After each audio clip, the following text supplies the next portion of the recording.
3 साल तक Vladimir Putin ने यूक्रेनी शहरों पर बमबारी कर उन्हें अंधेरी रातों में डाला।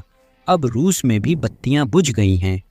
एक चौंकाने वाले घटनाक्रम में ऊर्जा युद्ध अब सीमा पार कर गया है, जिससे समृद्ध बेलग्रेड क्षेत्र -10 डिग्री तापमान में ठंड से कांप रहा है। कहानी असल में विश्वासघात की है। स्थानीय गवर्नर ने बगावत कर क्रेमलिन से यूक्रेन पर हमला रोकने की मांग की, क्योंकि उनके शहर पर जवाबी कार्रवाई से तबाही हो रही है।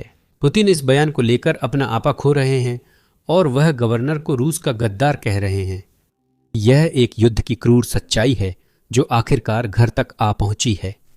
चलिए शुरुआत करते हैं बेलग्रेड में बत्तियां गुल होने से, और मेरा मतलब सचमुच है। इसे देखिए। लोगों से नहीं,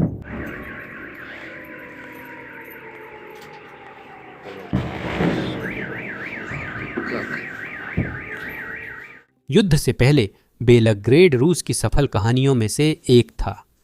इसका एक मजबूत औद्योगिक आधार था और एक अत्यंत उत्पादक कृषि क्षेत्र था। और चूंकि यह यूक्रेन की सीमा पर स्थित है और रूस को यूरोप से जोड़ने वाली रेलवे लाइनों पर है, यह एक रणनीतिक परिवहन और लॉजिस्टिक्स केंद्र था। इस क्षेत्र के लोगों को फायदा हुआ क्योंकि यहाँ उच्च वेतन वाली नौकरियां, अच्छी सुविधाएं और मॉस्को से बाहर बेहतर आर्थिक अवसर थे। जो चीज युद्ध से पहले बेलग्रेड को मूल्यवान बनाती थी, अब वही उसे निशाना बना रही है। इसका स्थान यह यूक्रेन के बिल्कुल पास है, यानी यह आसानी से हमले की दूरी में है। हर बार पुतिन के ऊपर हमला करते हैं, यूक्रेन जवाब देता है और बेलग्रेड चौंक जाता है।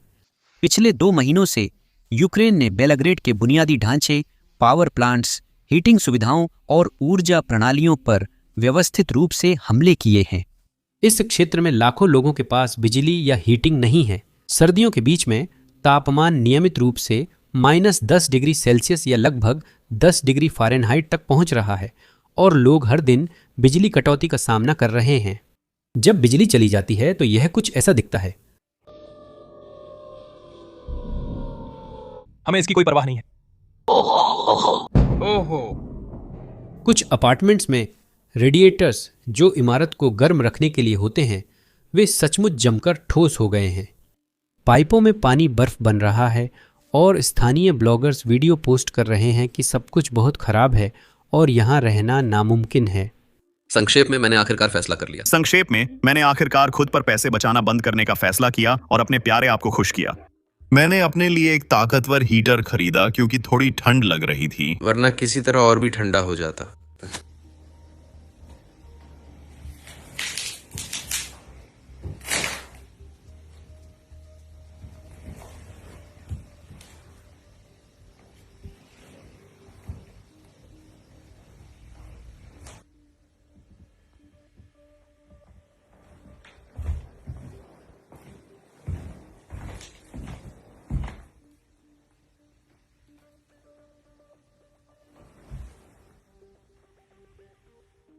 मैं बेलगोरोड में कैसे जी रही हूँ ये दिखा रही हूँ। हाल ही में मिसाइल हमलों की धमकियों के कारण मुझे 3 दिनों से गर्म पानी या हीटिंग नहीं मिल रही है और कभी कभी तो बिजली भी नहीं रहती। पूरे हफ्ते हमारे यहाँ तापमान -15 से -20 डिग्री तक रहेगा। ये कल के कुछ हिस्से हैं। हमने ये चीजें पकाई थी, लेकिन बात ये नहीं है। मैं बस इस बकवास के बारे में बात करना चाहती हूँ क्योंकि मुझे समझ नहीं आ रहा कि क्या शूट करूँ और क्या पोस्ट करूँ। और कल मैं बस बाहर चली गई थी। उन्होंने मिसाइल हमले की चेतावनी दी थी और मैं जितनी तेज दौड़ सकती थी दौड़ी। मुझे समझ नहीं आया मैं बिल्डिंग के एंट्रेंस तक कैसे पहुंची। बहुत डरावना था। अजीब ये कि हमें ऑफिशियली ऑनलाइन पढ़ाई पर नहीं डाला गया और यूनिवर्सिटी में हीटिंग भी नहीं है। आप बेलगोरोद से मेरे वीडियो नहीं देख पा रहे हैं क्योंकि हालात बहुत खराब हैं और यहाँ रहना मुश्किल है। फिलहाल इतना ही, जल्दी फिर बात होगी। रूसी अब वही झेल रहे हैं जो यूक्रेनियन 4 सालों से सह रहे हैं। बेलगोरोद के गवर्नर ने यूक्रेन नहीं बल्कि मॉस्को को दोषी ठहराया है और ये उन्होंने सार्वजनिक रूप से कहा। विवरण के बाद हमारे हीटिंग और पावर इंजीनियरों द्वारा हमारे यूटिलिटी सुविधाओं में हुई ताजा तबाही का विस्तृत विश्लेषण करने के बाद हम समझते हैं कि बेलगोरोड में केंद्रीकृत हीटिंग से जुड़े घरों को हीटिंग सीजन के अंत तक गर्म पानी नहीं मिलेगा। Heating season. इसके अलावा उसने एक उल्लेखनीय बात स्वीकार की। यूक्रेन बेलग्रेड पर हमला रूस द्वारा कीव जैसे शहरों पर हमले के जवाब में कर रहा है, पहले नहीं। दूसरे शब्दों में पुतिन के हमले अपने ही लोगों को पीड़ा दे रहे हैं। गवर्नर ने सार्वजनिक संबोधन में क्रेमलिन से यूक्रेनी शहरों पर हमला रोकने की अपील की। उन्होंने मॉस्को से कहा कि दी जा रही वायु रक्षा प्रणाली क्षेत्र की सुरक्षा के लिए पर्याप्त नहीं है।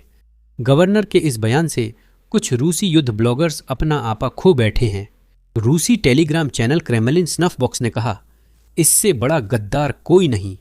सूत्रों के अनुसार बेलग्रेड के गवर्नर पहले ज्यादा वायु रक्षा और फिर यूक्रेन पर बमबारी चाहते हैं। गवर्नर ने यह बयान नए ऊर्जा संकट और बेलग्रेड निवासियों की आंशिक निकासी की घोषणा से पहले दिया था। गवर्नर ने कहा कि उन्होंने कई बार मॉस्को से बेलग्रेड की वायु रक्षा मजबूत करने को कहा, लेकिन फिलहाल यह संभव नहीं है। इसके अलावा बेलग्रेड की रक्षा करना मुश्किल है, दुश्मन की सीमा बहुत पास है। फिर गुस्से में गवर्नर ने कहा, पहले हमें वायु रक्षा दें, फिर यूक्रेन पर बमबारी करें। उन्होंने हमें छोड़ दिया, वे हमारी रक्षा नहीं कर सकते। कीव या किसी दुश्मन शहर पर हर हमले के बदले हमें भी जवाबी हमला झेलना पड़ता है। अगर वे बेलग्रेड के लोगों की रक्षा नहीं कर सकते तो बमबारी नहीं करनी चाहिए। इस बयान पर रूसी प्रचारक उन्हें गद्दार कहते हैं और यह सुनना अप्रिय बताते हैं। यह देशद्रोह की बू आती है जो कि गवर्नर से भी स्वीकार्य नहीं है। अब बात यह है कि यह गवर्नर यूक्रेन समर्थक या नाटो प्रेमी नहीं है। असल में रूस में गवर्नर जनता के वोट से नहीं चुने जाते, उन्हें क्रेमलिन यानी पुतिन द्वारा नियुक्त किया जाता है।